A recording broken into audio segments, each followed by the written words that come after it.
Agriculture has been the cornerstone of our communities for thousands of years. We've gone from using livestock and simple tools to using heavy machinery. Now, let's take a look at how modern technology has advanced communal agricultural practices in the farm-to-table process at McDonald's Farm. Let's break down the farm-to-table process. First, we'll begin with the planting, seeding, and irrigation of these crops. Next, appropriate harvesting, and finally, the transportation, purchasing, and consumption of these goods. Could you give us some insight on how your planting process works in regards to seeding, plantation, and duration? Sure, I'd love to.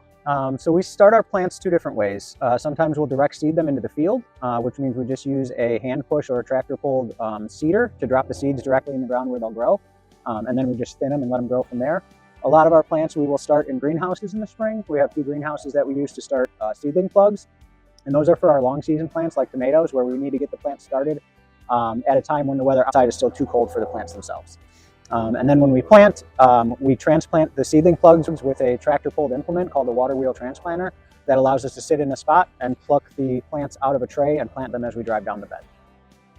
What sorts of measures do you take for maintaining your farm throughout the year in regards to irrigation, pesticides, and crop rotation? We are an organic farm, so pesticides are generally not in the mix.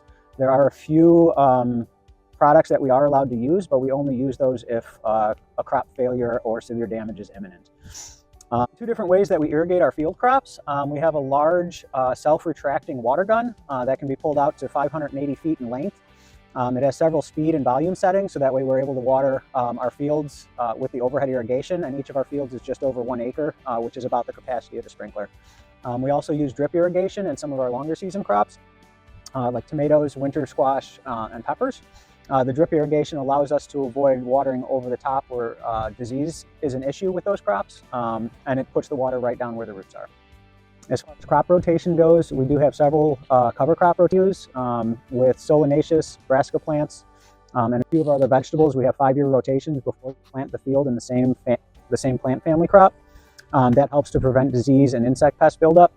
But we also do rotations with cover crops, and those are crops that are planted with the intention of remediating the soil rather than a crop to harvest as a food. And the crops that we use for that are different legumes, which sequester nitrogen from the atmosphere, as well as aggressive annual grasses and a few other forbs that we'll mix in that helps to prevent weeds.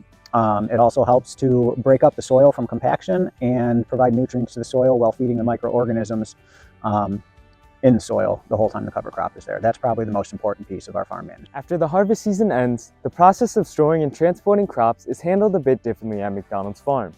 Instead of traditional distribution, they focus on their community-supported agriculture program.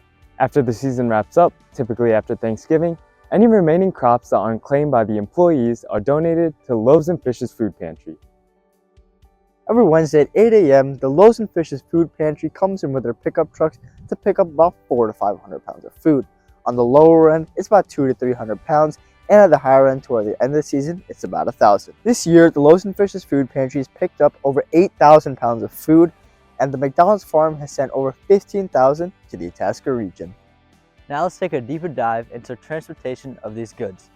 Though the McDonald's Farm doesn't ship to any specific stores, they do offer home delivery sites during the season, where customers can get their crops delivered straight to their home.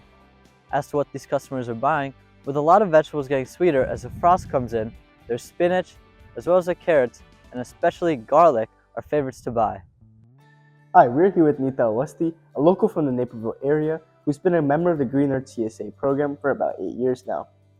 Hi Nita Auntie, I just want to know, how has the Green Earth TSA program impacted your lifestyle?